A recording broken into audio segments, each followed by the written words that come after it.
Good day, everyone. My name is Eduardo Martinez. I am the Organization and Leadership Development Revitalization Specialist for the New Mexico MainStreet program. Welcome to our presentation on impact reporting and communication. And on today's presentation, we'll walk through a model that New Mexico MainStreet has created for local Main Street and Arts and Cultural District programs to use as an impact report and an annual report. This project is a collaboration between the New Mexico MainStreet organization team, Amy Barnhart and myself, and the promotion team, which includes Julia Royal and Cam Wilde as well.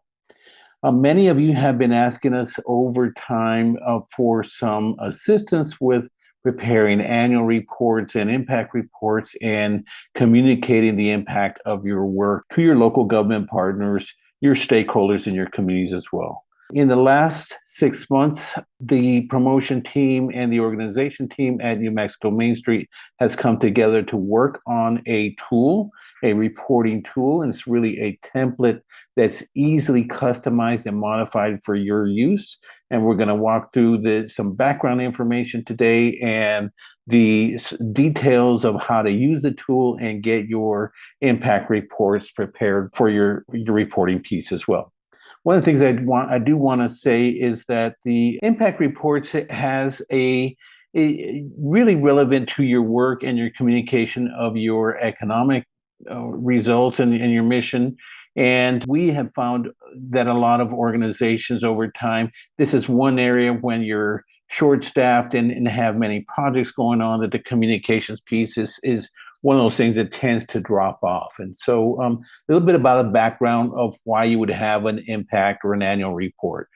First of all, to provide your local government partners with the information they need to see about your performance, your impact, and the leveraging of the resources that you bring to your economic development work. And that supports your contract negotiations each year for those of you who are working on an annual scope of services contract. An annual impact report also communicates your position as an economic catalyst for the community. It strengthens your relationships with community stakeholders, business and property owners and residents. And then it also shares a vision for you, the future of your work, and helps you generate resources, whether that be volunteers or donors and those kinds of things as well, right? All of the information you see in red text in this slide here is basically comprise the group of recipients of your audience members that would be on the receiving end of your annual report or your impact report. The annual and the impact report also supports your MainStreet America accreditation process, and I will talk about that here in just a moment. So there are 6 performance standards, as you know, for MainStreet America. About a little bit over 100 elements, indicators and elements that you are assessing yourself on and your performance in order to achieve your accreditation with MainStreet America. The performance reports, annual reports, show up in a couple of places in these standards. So in standard number 1, focus area 3 on communications and public relations, there's a couple of indicators that talk about why it's important to have a broad-based community commitment and why it's important to have an annual report for that as well. Also in standard number 6, which requires that you demonstrate your impact and results in focus area 3, promoting progress and demonstrating impact and results. Indicator 1, there is an expectation that you are publishing and distributing an annual report. And so here's what I was talking about earlier in section 4, focus area 3, under demonstrating impact and results. You'll notice that in an indicator 1 is that you're expected to prepare and promote your achievements, your stories, and your reinvestment statistics emanating from your programming and your projects. And so some of the examples might be sharing through the coordinating program through New Mexico MainStreet, your reporting system, your annual agreements, your data revitalization statistics, sharing with district stakeholders, local government, partners, et cetera, information that highlight your work, highlighting and publishing stories of success and impactful projects on your media platforms. And item D says specifically, really calls out an annual report, says that you publish and distribute an annual report and summary of your revitalization statistics. So we felt like it was important to make this an easy process to create a tool that you can use and distribute and for your own work, and also make it easy for our MainStreet boards and staff members who are trying to put one of these together on a regular basis as well. And so New Mexico MainStreet has come up with a process and a tool. You'll hear a little bit more about that as we go through this in this presentation today.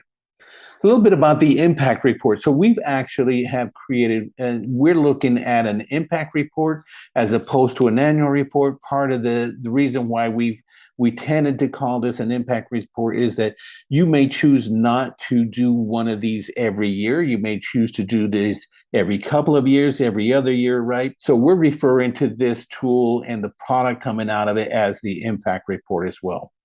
We've identified quite a few elements that could go into the impact report.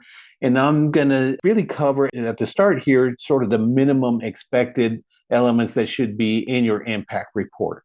First of all, a message from the executive director of the organization. You could have, if you wanted to, a message from the president. We would like to focus a little bit more on the message from the executive director, since they're often the lead person that the local government and the community stakeholders and partners would see. They often don't get the sort of the credit for the work that they do that they should be getting for. And so we felt like it's important to have a message from the director at the front end of this impact report. The impact report is a very graphic, a lot of visual documents. And so you'll see what that looks like here in a couple examples shortly. So the message from the director to open should have at minimum your mission statement for your MainStreet Arts and Cultural District organization. Your economic transformation strategy should be listed in here. Your impact data, and we have a page that basically highlights all your impact data, your statistics, and you'll see what that looks like as we go through the presentation as well. We do feel like it's important to highlight at least 3 and no more than 6 highlights of your projects that you've implemented in the last year or the last couple of years. And so it really tells your stakeholders what you've done and what you've accomplished as well. We have added as a minimum requirement that you give your readers, your audiences, a little glimpse of what's coming down the road in your impact report. And so we've added a section called Looking Ahead. And it's an opportunity for you to share a little bit of background around what you are doing or are about to do next as well. Near the end of the document, you will see some spaces, the template we've created for a board and or a staff roster. And we feel like it's important if you don't include additional information to have this at the very minimum, at least a board and a staff roster, so that people know who's involved with the organization and help and move the work forward. It also identifies your frontline ambassadors for your MainStreet program, your board members and your executive director and support staff, so that when they are seen in the community, people know who to reach out to as well. We do expect as a minimum requirement that you submit photos, and Cam will talk a little bit later in the presentation about the expectations for uploading photos and resolution. But we do want the impact report not to just consist of a lot of text, but to also be very visual, very graphic, very appealing to the eye, and makes it easier to read as well. And so at the very minimum, this is the information you should expect to put together and prepare for us. And then we'll talk a little bit about how that goes into the reporting tool and ends up in a product as well. We have added quite a few optional data fields or content areas that you can add in the impact report. If you have a vision statement that you would like to add to go along with your mission statement, you can add that as well. For your economic transformation strategies, if you want to list your current projects, and usually these are in bullet format, then you can do that as well. Any highlight stories or outcomes that you've achieved, and make sure that you distinguish the outcomes from your outputs. But if you want to add in your impact report some outcomes that have resulted from your projects and or any stories, and I think stories are really helpful to kind of round out a really sort of appealing report that people would like to read and enjoy going through as well. We do like to see quotes, and more than just quotes, but testimonials from downtown businesses, stakeholders, residents, partners, et cetera, that really talk about highlighting what you've done in your work as well. We do have a section to acknowledge your donors, your funders, your contributors, and I will talk a little bit about at the end of this presentation sort of what the difference is between those as well. If you want to add bios, short bios, or photos for your board members, we have spaces for that. We do have spaces for your volunteer acknowledgments, and we think this is an important opportunity for you to acknowledge and recognize your volunteers over the previous year or several years. And so we have a section included for that. And a number of communities have asked us about adding financials reporting. So this is something you see quite a bit in nonprofit annual reports, is there's a revenue and expenses, and it really gives your stakeholders and supporters a sense of where your financials are, and it promotes transparency around your nonprofit organization as well. We've made that optional as well, and I do have some at the very end of this presentation, a little bit of guidance for preparing the financials as well. And so those are the elements. Minimum expected. Again, it's a very modular format that we're asking you to prepare this data in. You're going to start out with a Word document where you'll input the data. You'll port that over into an online form. And then Julia Royal and Cam Wilde will pull that into an impact report that really follows your branding scheme and your branding colors. So they'll take a look at your current branding, your logo, and the colors and the elements of your impact report would follow that as well. Before I turn it over to Ken to talk about the reporting template, the data entry template, a couple of general guidelines that I want to give you. So first of all, New Mexico Main Street will prepare the report, and this report aligns with your brand. There's only minimal editing that's going to be completed without a service request. So we'll take the information that you share with us in the reporting templates and then put that into a draft of your impact report or your annual report. It will get sent back to you once for basically a final review and minor edits, and then will be published as well. And so you'll get a couple of different formats, electronic format, and PDF files that you can use for printing or preparing other collateral materials as well. If you require very detailed editing, then you're going to have to file a service request for New Mexico Main Street as well. So we'll show a couple examples as we go through the presentation, what that looks like. We do want you to think visual. This is a visual product, right? It needs to be appealing. And so it's important to add images, photos, schematic drawings, if you have those of projects you're about to take on or projects that are underway. So we want to be very visually appealing document that's attracted to a wide audience as well. In that light, if you're using or submitting photos for use in the annual report that you do not have ownership, then it's going to be important for you to secure the permissions to use those photos and provide information that allows the photographer or the provider of that image to be credited in the annual report as well. So something to think about as you're preparing and to put together compiled photos and images for your presentation. You can have multi-year report or at least a report that covers a wider period other than the last year, right? So you can decide we just want an annual report, the last year, 1 year report, or you can have a report that covers several years and reports statistics from multiple years as well. You already have data from your quarterly report submissions. Those are Excel files that get uploaded into the quarterly reports into the Salesforce database. And so you should be able to draw that information fairly quickly, compile it, and then pull it into the reporting template that Cam is going to show you here shortly, right? You will want to make a request of New Mexico Main Street. This is Lucas Pedraza, to collect the value of services provided by New Mexico Main Street. This is usually the technical assistance providers, and that's a key element and that you want to report in your revitalization statistics, your impact report, because it shows your partners the leverage of additional resources that you're bringing into the district as well. Wordsmith is essential to be completed before you submit the information on the online form, the data entry form, the data upload form. Cam will talk about that here shortly. There are some word counts and word limits that we're asking you to consider in each section. But you want to make sure that by the time you upload the photos and the time you upload your impact report content, that it has gone through a very comprehensive editorial review, wordsmithing process. We expect you to do that or your board members to sign off on that. We will not be involved in sort of the wordsmithing editing process for you as well. A couple more. If you have multiple projects that you're reporting under your project highlights section, maybe think about those that have the greatest impact to the district or that have the greatest economic impact in your district.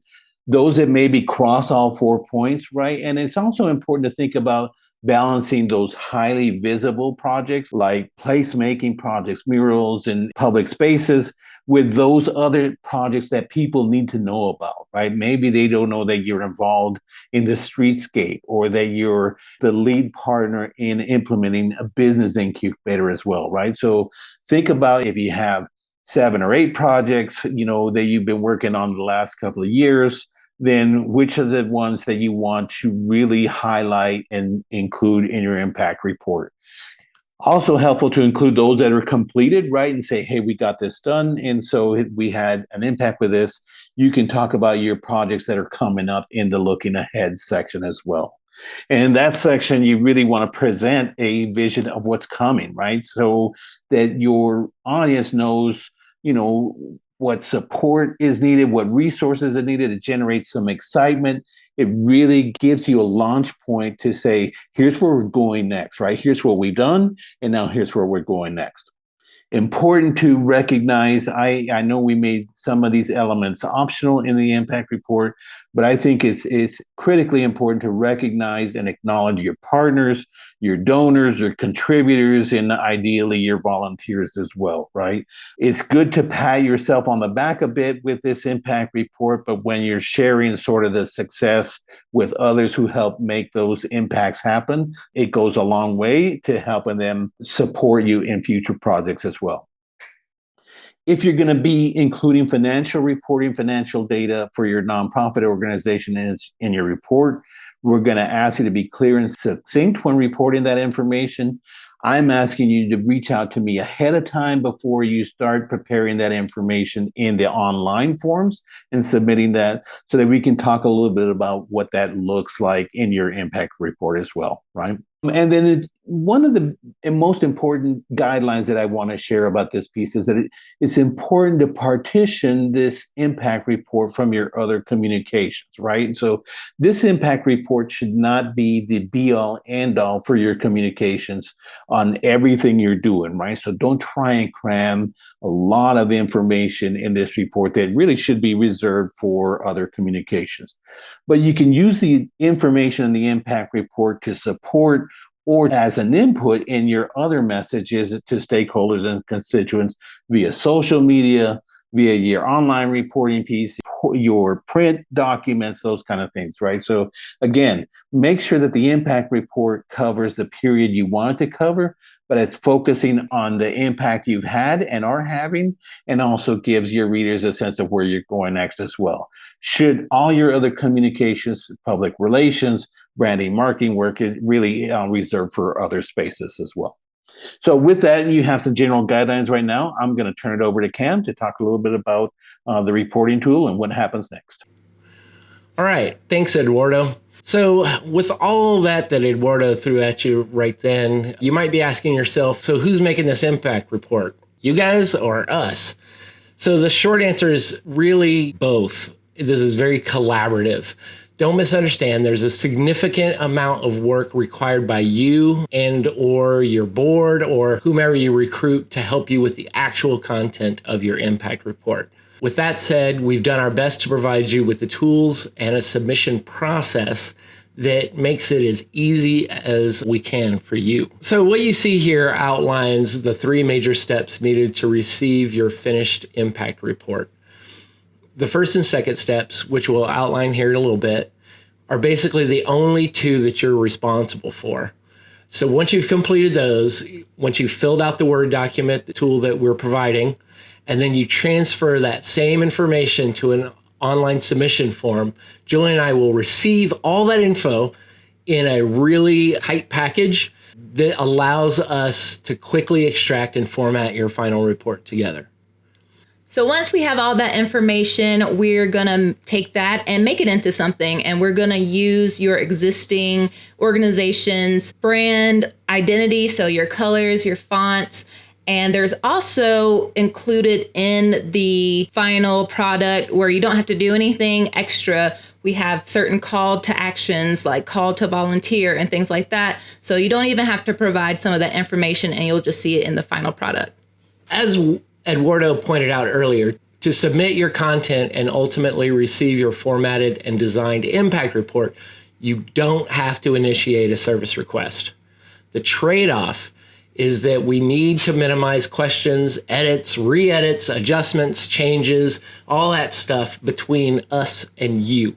Julia and I could potentially receive 30 or so submissions all at once, and revisiting excessive communication, emails back and forth with you and all of you at one time could potentially create a significant impact to our productivity and the time spent annually with this project. The point is, we've guaranteed Daniel, Lucas, and New Mexico Main Street as a whole that we'd be as efficient as possible with our time during this project. So in order to alleviate questions and clearly present to you what we can and can't include in a service request free report, we've developed a tool to help you input all the required and optional narratives, stats, and materials. So all this is contained in a Word document provided to everyone to use as a tool. This Word document, it's currently sitting at 11 pages, contains fillable fields for you to easily enter all your relevant information you want to be included in the final impact report, both the required and the optional info.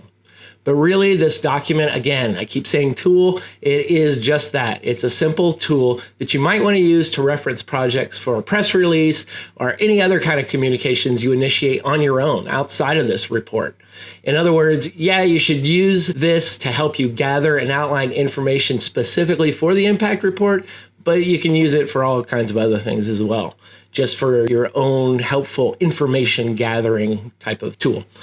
We suggest that you download and save your own copy of this tool and update it throughout the year as projects are completed, as board members change, all that kind of stuff. Anything that you can do to make your own lives easier so you're not scrambling to submit a ton of information at the last minute when you really need that finished impact report. As you're going through the document, you'll find some places with word count requirements. In other words, like in this example for project number 1, title and summary, you need to keep your total word count between 50 and 200 words. These requirements are for 2 really good reasons. As you'll soon see, we have a very specific template that we've developed and designed to help make our part of the process as efficient as possible. And keeping your word count at the prescribed amount means that we can quickly insert your text into our template with minimum reformatting or rearranging.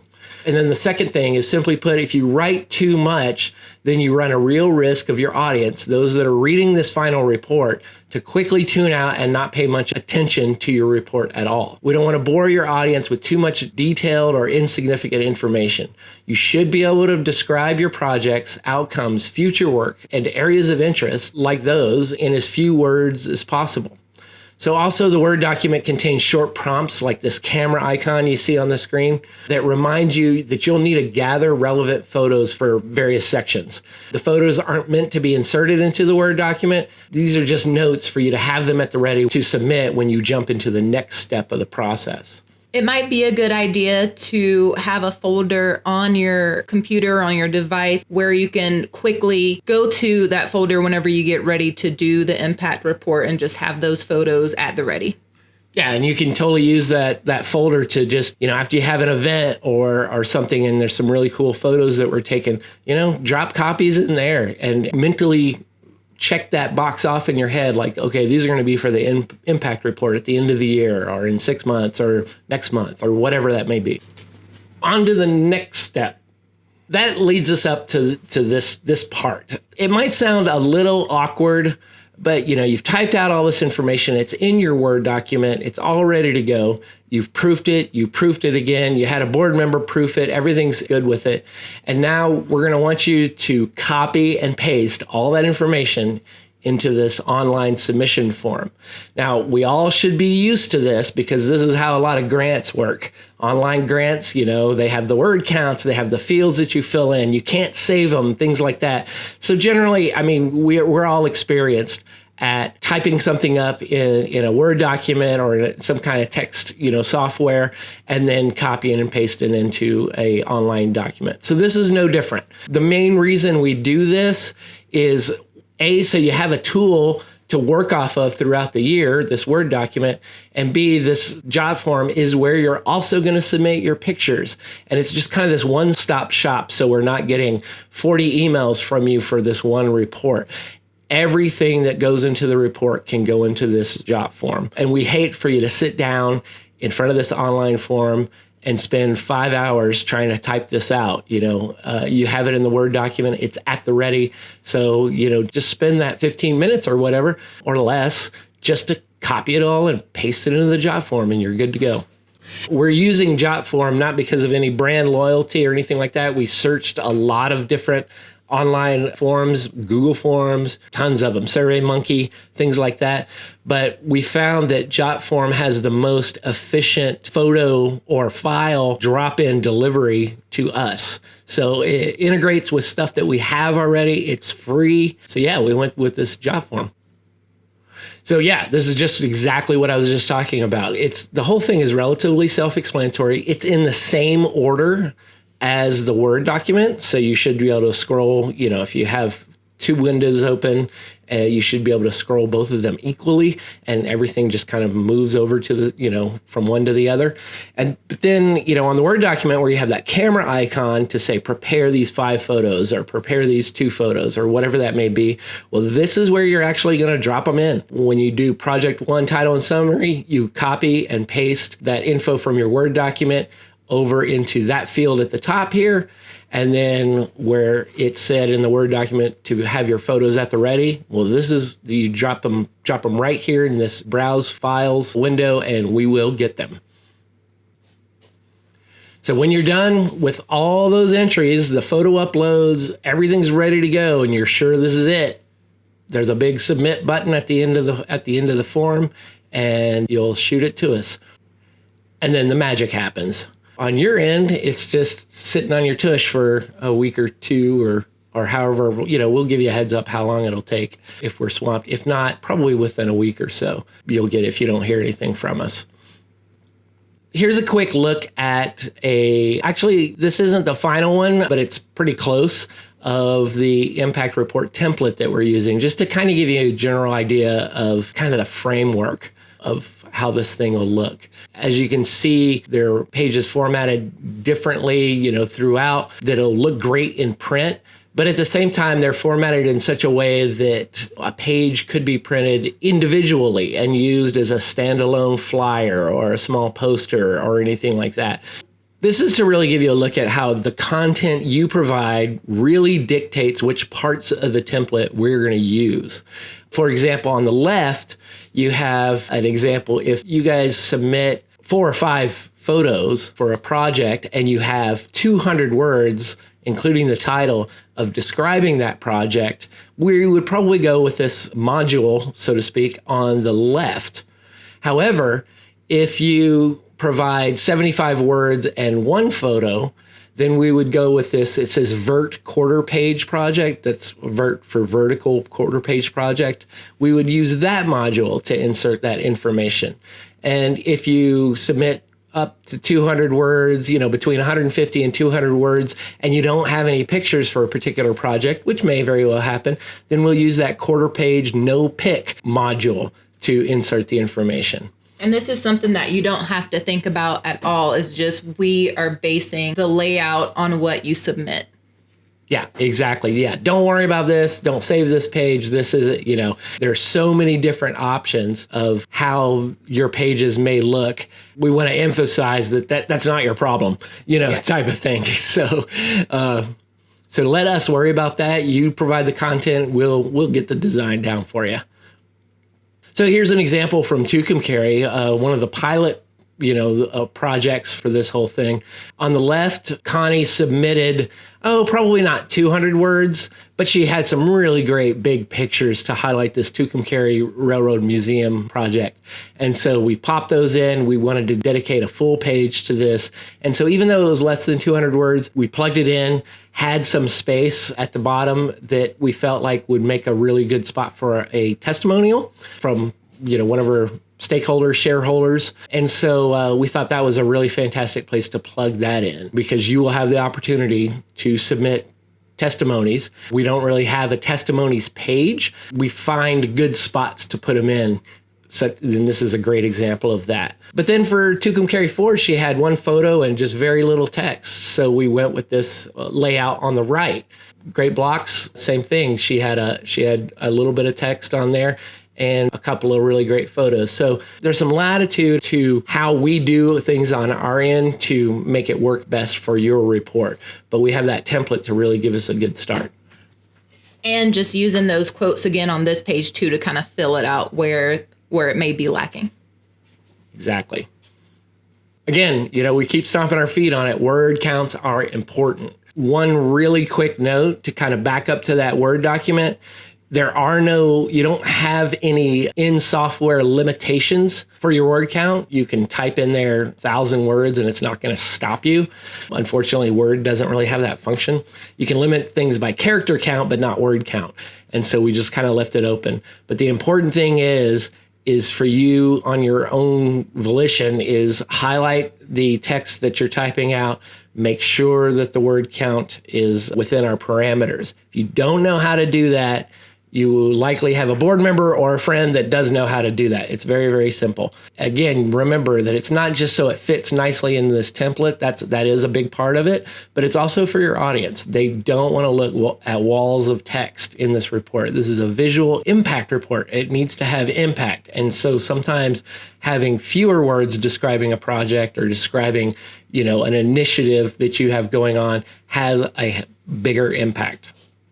And just a note to back up just a little bit there. If you type too many words into Word and then try to go and paste that over to Jotform will not let you put all of the characters in there. It has to be within that parameter.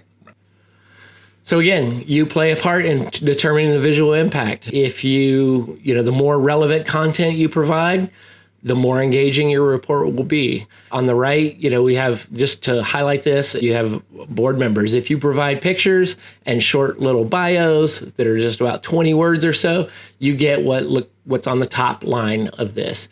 If you provide pictures, no bios, then you get that second line on this. If you don't provide any photos, then we're looking at the bottom two lines. You really determine how much visual impact your report's going to have. So we encourage you to really work at getting good content to include photos and short bios. The more you provide on this, the more dynamic and the more impactful your end report will be.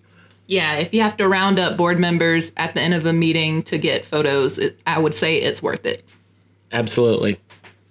And it's not just about the board, though. We're just using that as an example. This applies to your future projects, your projects that you're going to highlight, your volunteer spotlight section. The more photos, the more visual type of information you provide, the more impactful.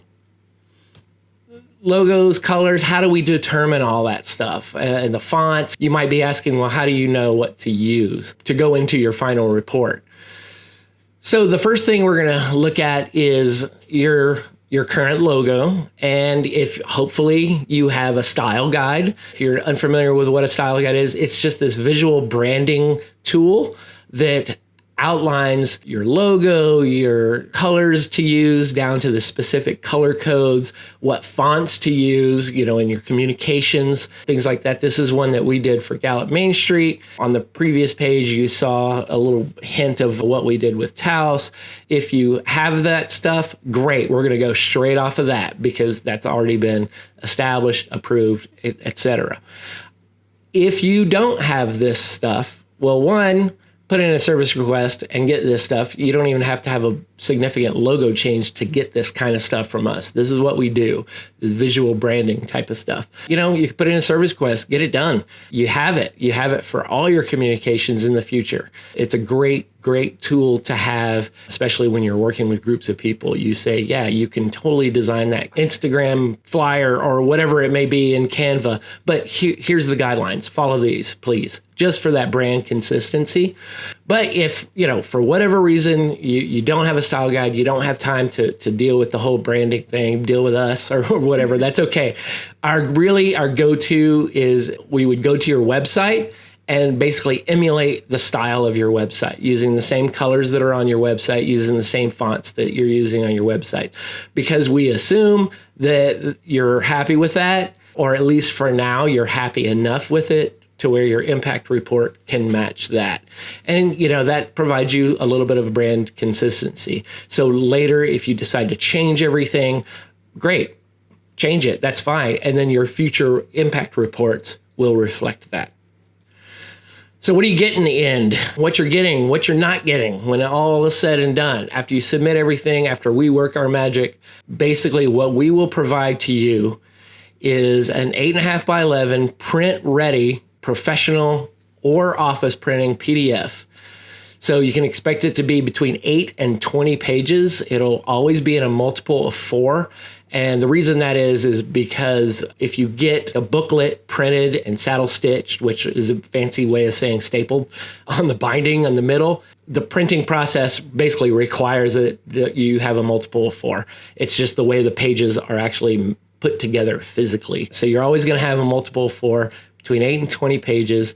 That length really is dependent on how much information you submit. If you submit the bare minimum, then it'll probably be closer around 8 pages. If you really go all out, submit a lot of photos, submit lengthy, but within those word count parameters text, then you'll obviously have a longer report. We are not putting any bleeds on these. A bleed is when a photo or a color or a graphic goes off to the edge of the page. You see this in magazines and stuff. You open up a page and there's a full page photo that's all the way to the edge of the page.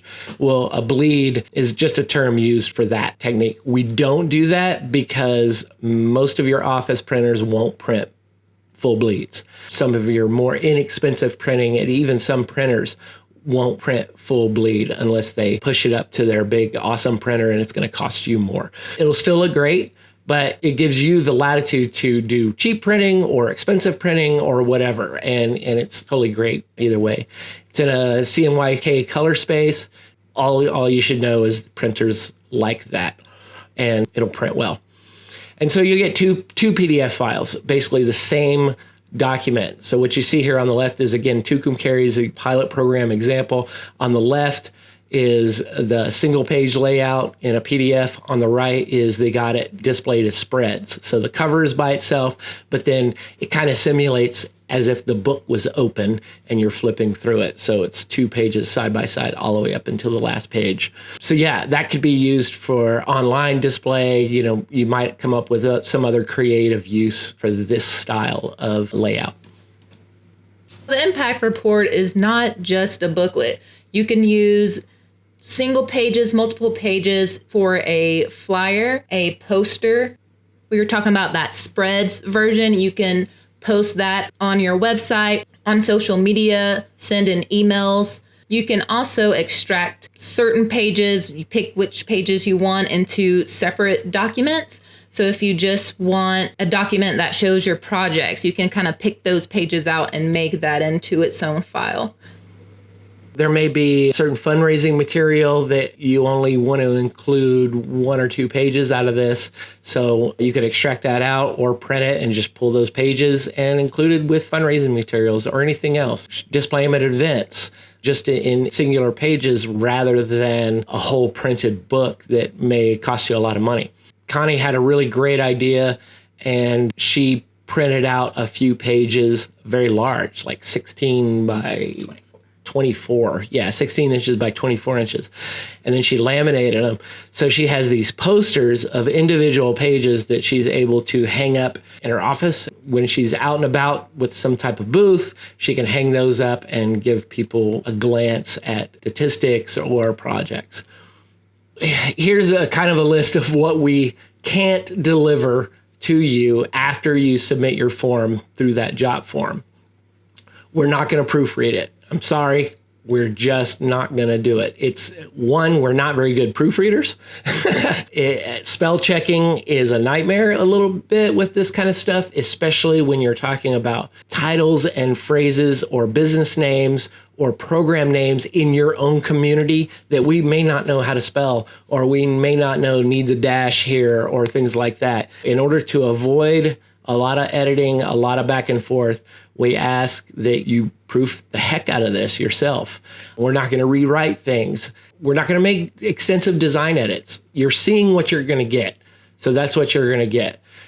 We can't resize photos significantly or edit photos significantly. So ensure that you have high resolution photos. High resolution photos means just that. I mean, really big photos. You're not emailing these, you're dropping them into that form so they can be a really big file size. It's totally fine. Bigger the better, so that we know that they're going to print well for you. We can do a little bit of editing here and there. Should it be really required? But don't expect much of that kind of stuff. Remember, before you submit, hit that big blue submit button to us. You really need to proof your document. You need to have somebody else proof your document. Again, select and submit high resolution print ready photos. Proof it, proof it, proof it. You get into that writing mode. So what we have next is Amy Barnhart, going to talk a little bit about, or a lot about, we'll see, about the writing process and about good practices when it comes to these types of report and communication with your target audience. And how to get that impact, because this is all about impact. We've talked about how to get that visually, and she's going to talk a little bit about how to get that impact with your copy. Take it away, Amy. Thank you so much, Cam, Julia, and Eduardo. Hi, guys. My name is Amy Barnhart. I am a New Mexico MainStreet Revitalization Specialist in Preservation and Nonprofit Resource Development. And today I'm here to share a little bit of information about how to write the right way for impact, the when, who, what, how, and everything in between. So let's jump right into it. So hopefully, if we are ready to do this at the beginning of the year, so if we kind of know already that we're going to want to do an end of year impact report, right at the beginning of the year, we can start to do a few things. We can define the purpose of the report and ensure it supports our larger goals. This will help us decide what information we want to include and prevent us from scrambling at the last second to pull all the information together. Amazingly, I have seen this happen time and time again, that people forget about projects they worked on earlier in the year, and they end up just writing about the things they did more recently because they completely forgot about the things that they completed in February or January or March. Additionally, we want to ensure that what we're including is helping really educate people about how we are implementing and achieving those economic transformation strategies that we have identified as well. Also, if we start at the beginning of the year, we can already identify what tasks need to be completed for the successful completion of this report. So we can ensure that we're collecting the appropriate data throughout the year that we're going to want to include. And we can also assign tasks to board members, volunteers, or even just keep note of things for ourselves of what we're going to want to collect. So that might be photos at all our events, volunteer opportunities. That could be data. That might be financial information. So just having a sense of, hey, here's the things we need to be tracking because we're going to utilize this all at the end of the year, again, helps ensure that we have that stuff. We have a lot of good stuff to choose from when we prepare the report. And finally, this also helps us keep in mind that, hey, we're going to want to have pictures for this report. So ensuring that we're taking pictures of all of our events and all our volunteer opportunities, then we will actually have some good things to choose from at the end of the year.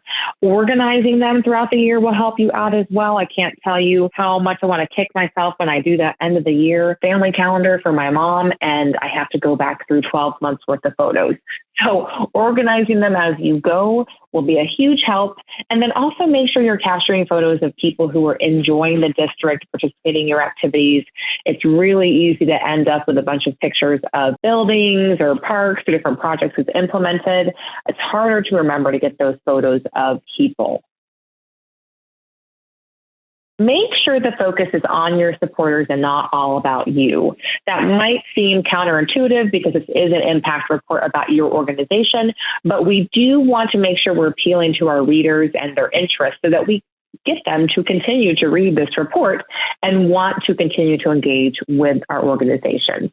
Additionally, we can find ways to share with them how their support has helped you accomplish your goals and helped you achieve all these different projects and accomplishments throughout the year. We also want to consider who our audience is when we are choosing our report style. Overall, we would want more of a professional tone, a professional approach with the report. However, if you do choose, well, I guess you don't get to choose. I guess you are asked to provide a message from the executive director at the beginning of the report. That might be an opportunity to write in a style that's maybe a little bit more reflective of you. So if it's a little more casual or funny or folksy, that gives you that ability to be a bit more personable. Additionally, even though we're writing in a professional manner, we can still use language that is descriptive, that helps paint a picture for our readers. It doesn't need to be dry just because it's professional. As mentioned by Cam and Julia, you have the opportunity to incorporate testimonials from your supporters in your report.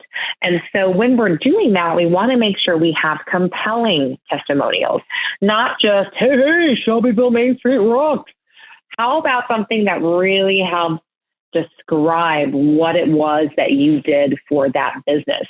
So the example I have here, Shelbyville Main Street staff made sure I had everything I needed to get my business off the ground and made a point of touching base with me once a week. I'm so glad I chose to locate my business downtown.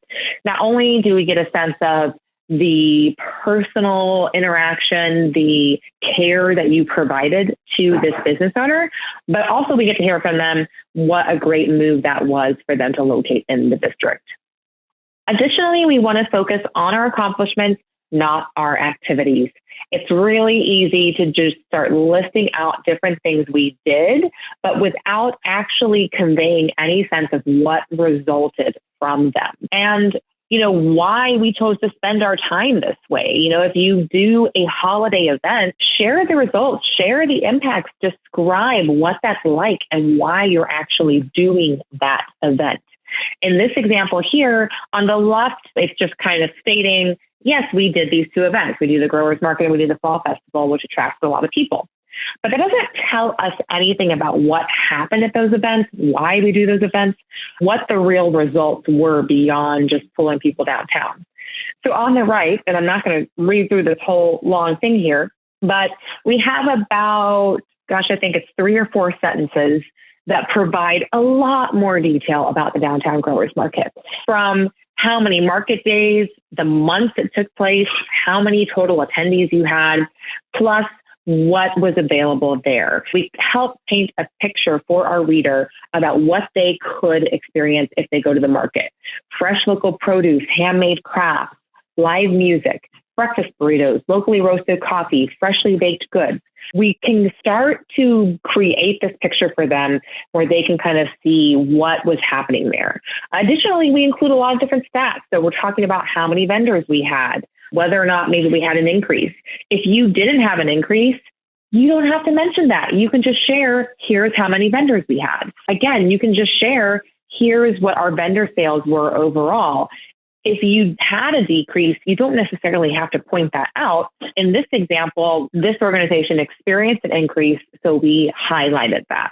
Just focus on the impactful information that can really highlight how great this project or event was for your organization. Finally, the last sentence kind of ties it all together and talks about how this Downtown Growers Market continues to be a great family-friendly mini event series that provides access to nutritious local produce, supports vendors' micro businesses, and attracts thousands of people to the downtown district.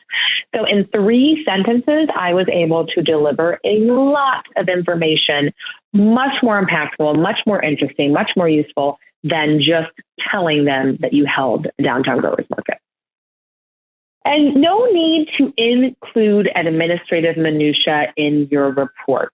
Again, this is an impact report, so they don't need to know that you got a new QuickBooks that you hired a new accountant, unless there was something major that's happened with your organization that you really feel like it is very important that the general public knows these sort of administrative details, you do not need to include them. Additionally, there's no need to tell them we developed and executed a plan. You can just tell them about what you did. I think it's implied that you had a plan that you utilized to implement this project or event. Again, unless you've had a lot of criticism that you don't do any planning, then that might be the time in which you want to include some information about your planning efforts. But generally, you don't have to include that extra language in there, and it will help you eliminate some words and then potentially create space to provide a little bit more detail about what you did. Again, for example, here, the instead of example refers to a raffle that was held. Well, what was the raffle? I mean, the raffle could have been a $50 gift basket or a $50,000 classic car. Tell the reader what the raffle was. If it was not really that exciting, then maybe don't even bother including it. Just kind of think about, why am I including this information? And if I do feel like it's relevant to include, am I communicating it in a way that is really delivering what a great thing it was, what the impact was? A continuation of that, everything that you put into your report, ask yourself, so what, before you put it in. And if you say, so what, and then you say, hey, no, this was huge. This brought like 30,000 people to the downtown. This did that or whatever. Communicate all of those things. Do not just assume that the reader knows that, and make sure they are understanding why that was so important. The report also gives you the opportunity to not only acknowledge your donors, but to specifically highlight how they have helped move your mission forward. Instead of just having the section where you thank them, which is great and good, also throughout the report, when you're talking about different projects and activities that they contributed to, acknowledge them and thank them there. So in this example, instead of just saying, hey, we installed holiday decorations throughout the district, if those were funded through donations or at least partially through donations, make sure you are mentioning that. In this example, I have try saying the generous support of donors enabled the expansion of holiday lights in the district, et cetera, et cetera. So again, just adding 4 or 5 words in there that highlight how donors helped make an impact. Make sure you are triple checking your donor list that you have in there. We don't want to sabotage any future donations by misspelling any of our donor names in the report. Along those same lines, we do also want to highlight our volunteers' accomplishments and thank them as well. So same idea, if we're talking about a project or activity that volunteers were involved in, don't just talk about that specific project, acknowledge how volunteers helped make an impact. So in my example, I said our MainStreet organization's 2 downtown cleanups were a massive success thanks to the 35 total volunteers that picked up trash, covered graffiti with paint, and pulled weeds alongside our MainStreet board and staff. So again, thanked and acknowledged the volunteers, included how many volunteers, and then provided details about what happened at the downtown cleanup. Just saying downtown cleanup doesn't really convey all the things that might go into that effort. And of course, all throughout the report, sprinkle thank yous. Anytime that there's a place that you can acknowledge somebody or some entity that is involved, make sure you thank them. This goes for your municipal partners, funding partners, any other partner organizations. If they were involved in a project or activity, acknowledge that. And this will help build goodwill so they will want to continue to work with you in the future. There's a section that's dedicated to financials in the report. And I know Eduardo is going to be talking about that a little bit later. But whenever you get there, financials can be hard to understand. I've heard board members say that, they've sat through a meeting a month for 2 or 3 years and they never really understood the financials that were in front of them. Now, I know that Eduardo is going to work with you to make sure that these are more easily understandable in your report, but you might also consider including a paragraph that helps explain some of that information, particularly if you don't have a ton of money that's allocated to programs in your budget, but you utilize a lot of New Mexico MainStreet technical assistance. So you can really kind of explain there, like, hey, we only put $50,000 in cash into our programs, but we had $100,000 in New Mexico Main Street technical assistance that helped support all these different programs. So that makes a big difference.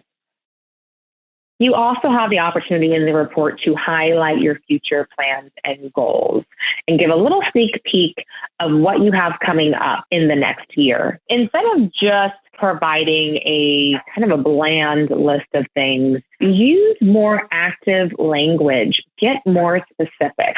Instead of saying, we're going to create a volunteer recruitment plan, you probably already have a sense of what kind of volunteers you're going to be seeking. So just tell them, we are going to be looking to recruit volunteers to support the organization at all levels, et cetera, et cetera. Don't say we're going to implement our fundraising plan. Like, tell them what you're trying to fundraise and how you're going to do it. And you can also include what that's going to go toward. You also want to make sure that you communicate to your supporters how they can help. We've told them different projects and things we're going to be fundraising for potentially, but be specific. Let them know, hey, here's going to be the projects that we're going to be seeking volunteers. Here's where we're going to be seeking donations and grants. Share that information, because you might have a potential donor or sponsor reading this report who says, oh, that's the project I want to get involved with. That's where I want to put my money. And you might not even have to do the work. They might be willing to reach out to you and say, hey, how do I get involved with this project? Provide information about upcoming activities that your supporters are going to want to be involved with. That will help direct them to your social medias, your website. They're going to go there because they're going to want to try to learn more about those upcoming projects. So with that in mind, you also want to make sure that information is on your website somewhere as well, so they don't go there and then hit a dead end and don't have the ability to continue to learn more. Ultimately, what we want to do is inspire our readers to take action after they read this report. Make sure you're being user-friendly to your readers. Try to stay away from industry jargon. In this example that I have here, on the left, it's talking about completing a property assessment and mixed-use zoning overlay to present to the city for review and approval. Well, I think about 75% of the people reading that will have no idea what that actually means, what that organization is trying to do. Instead, we can keep that same sentence, but then add a second sentence that provides clarification around what the heck this assessment and zoning overlay will accomplish. I've added a sentence on here. The approval of the overlay will allow downtown property owners identified in the assessment to redevelop the second stories of their buildings into residential units, creating built-in customers to our Main Street district businesses and generating additional revenue for businesses and the city. In this second example, while we're still using that jargon, we are explaining what that will result in and what the impacts will be. As you're writing, don't state your organization name over and over again, or don't just say we over and over again. I really like to kind of alternate back and forth. In my first sentence, I might say Shelbyville Main Street. In the second sentence, I might refer to us as our organization. Let's say in the third sentence, I go back to Shelbyville Main Street again, but I'm saying Shelbyville Main Street board members and staff, et cetera, et cetera. And in the fourth sentence, maybe I'm referring to us as we. We're not just reading over and over and over again, Shelbyville Main Street this, Shelbyville Main Street that, Shelbyville Main Street does this. We're creating a little bit of interest. It's not so tedious to read. Additionally, we want to make sure that we spell out all the acronyms we use the first time we use them. You might also consider defining them as well. New Mexico Main Street might not mean very much to some of your readers. I mean, I think they would maybe get the sense that there is a larger Main Street program, but they might not actually have any idea what New Mexico Main Street does.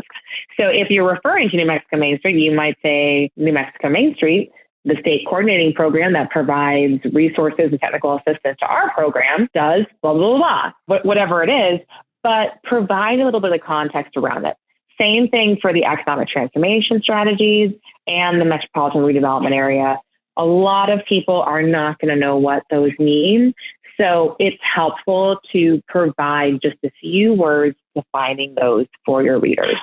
Make sure you're not including extra or unnecessary words. You can see in this example here, instead of start developing a plan, you can eliminate start and just jump right to develop, because that's implying that you're starting the development of a plan. And you can also see that instead of a plan for downtown improvement, I just made it a downtown improvement plan.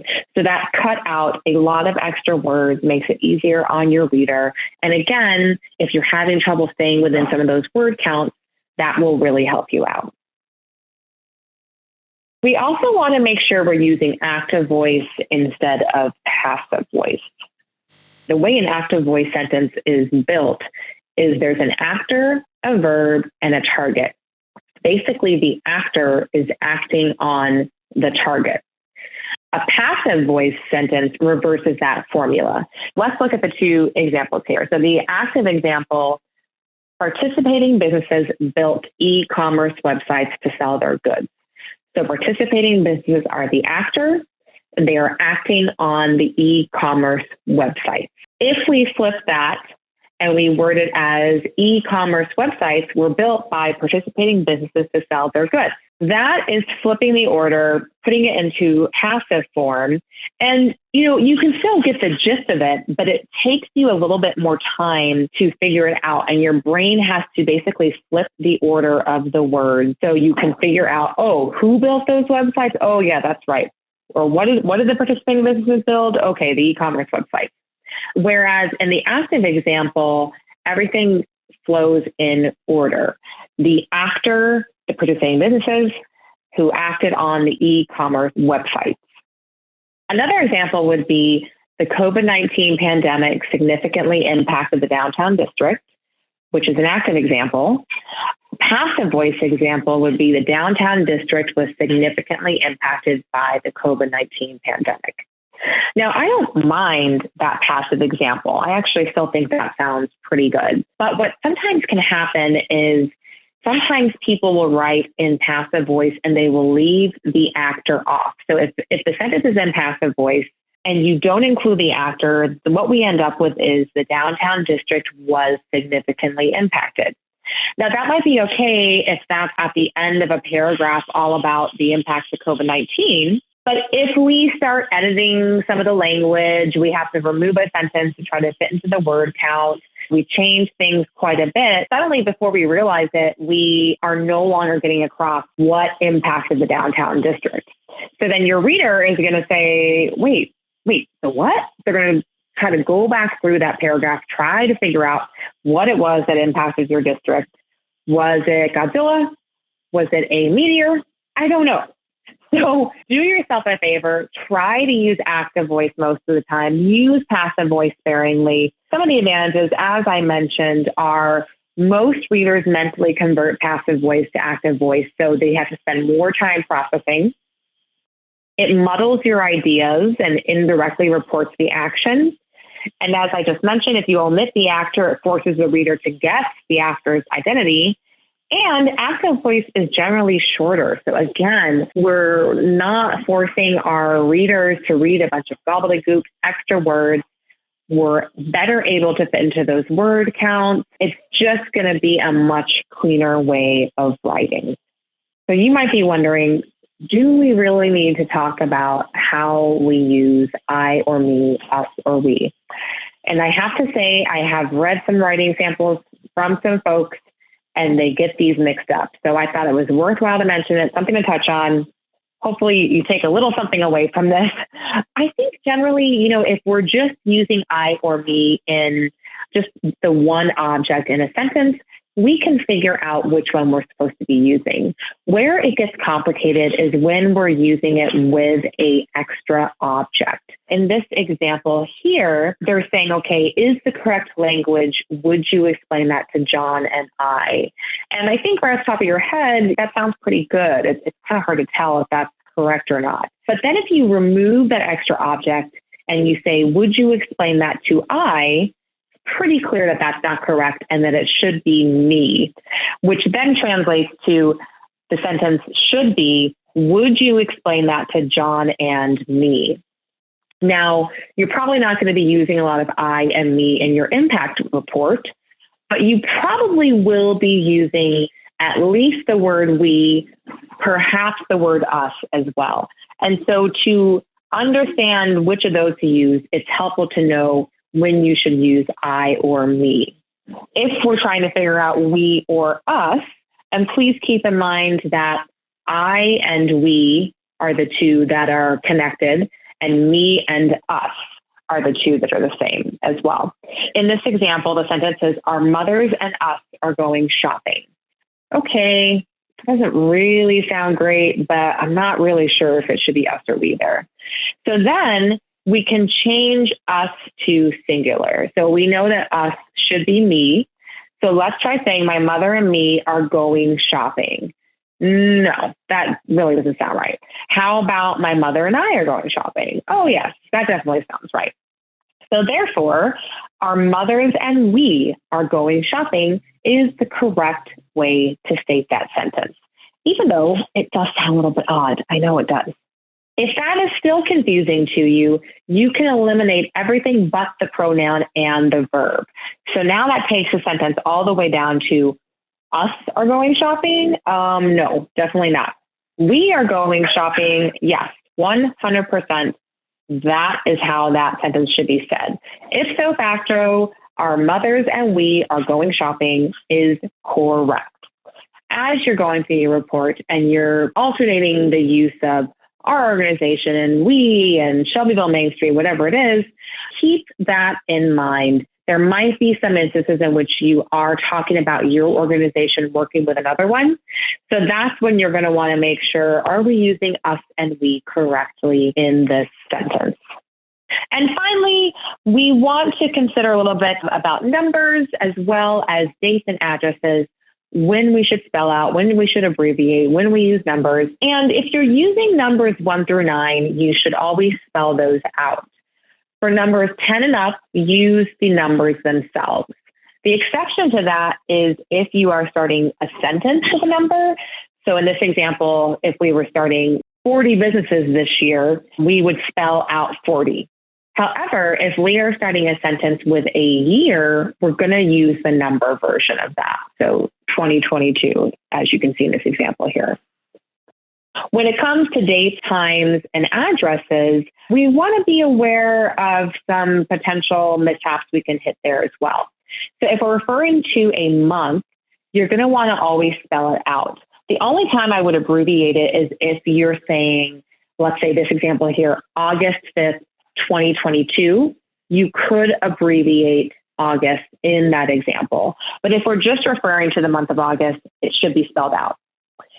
If we're referring to a specific date in that month, there's no need to put the TH on the end of the number, or if it's a 5 in this example, or if we're using, let's say it's August 1st, we just put the 1, the reader looks at it and they read August 1st. They don't read August 1.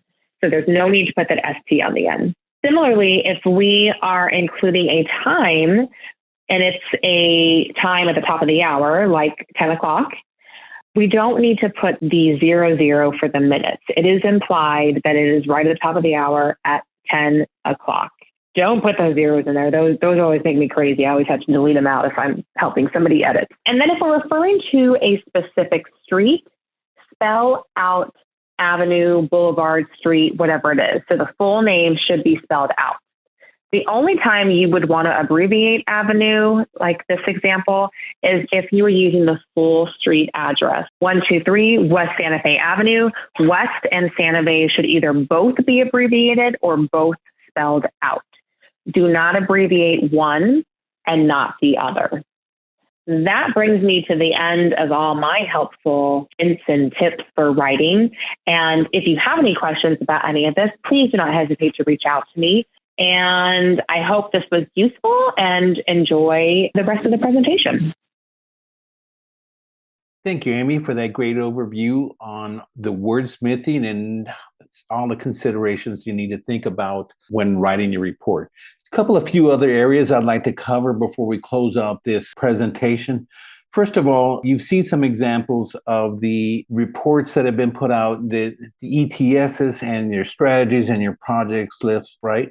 A couple of things that I want to share that we learned along the way, right? So here's an example from Taos MainStreet, where they listed their economic transformation strategy, in this case, strategy number 2. A couple of things you want to do is make sure for your audience is clarify any names that people don't know or understand. And so if you look at the second bullet in the list of bullets at the bottom of the screen, one of their projects was to continue and expand the Business Alive project.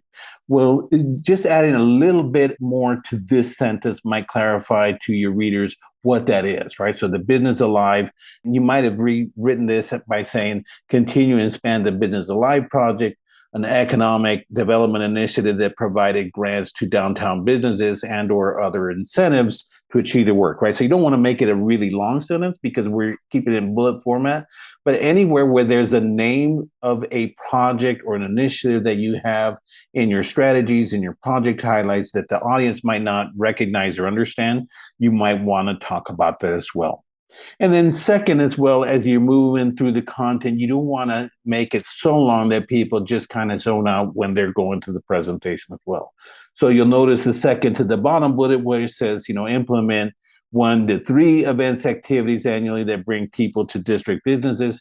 Well, the 1 to 3 is probably in your ETSs, it's probably in your project list and your work plan, but probably not relevant to include that in this space, right? So this bullet could have been simplified just by saying implement events and activities each year that bring people to district businesses. And so that the fact that you're doing 1 or 2 or 3 doesn't really matter here in this space as well. So think about that as you're writing your transformation strategies or adapting them for the impact report, and the same with your project list as well.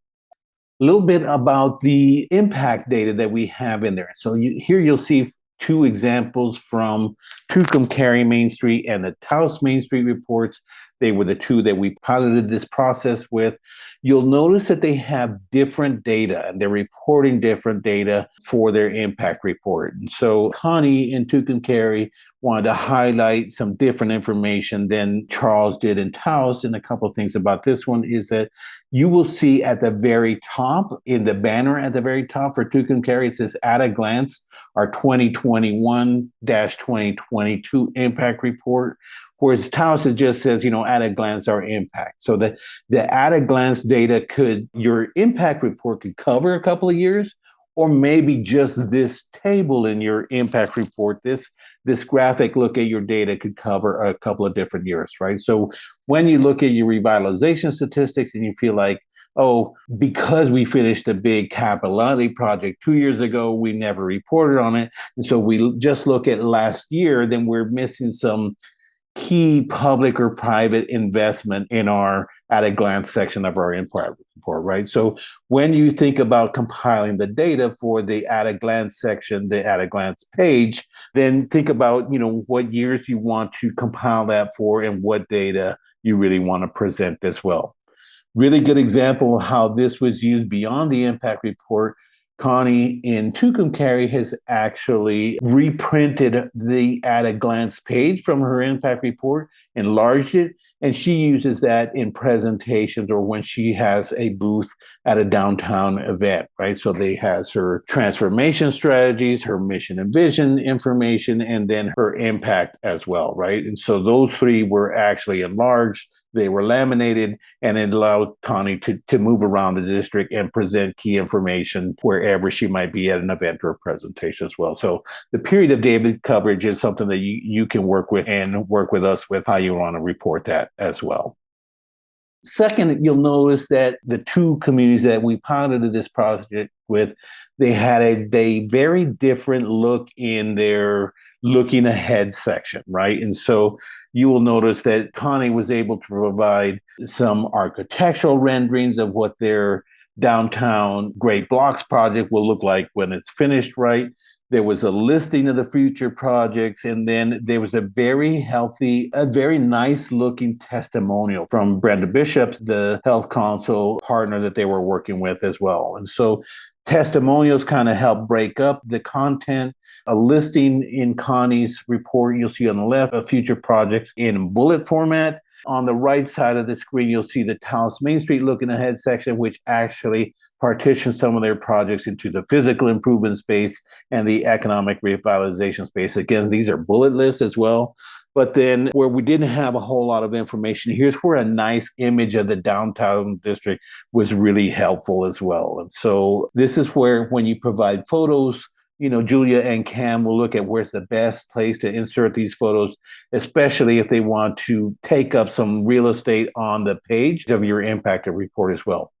You will notice that the bottom of the page, each one of these has a want to get involved section. This is a call to action, right? And so as your audience members, your readers are going through your impact report and say, hey, I'd really want to be involved in the pop-up park or the cleanups, or in the case of Tucumcari, so the Great Blocks or the Sans Dorsey Park development project, this last section should provide some information on who to contact so that they can get in touch with you, right?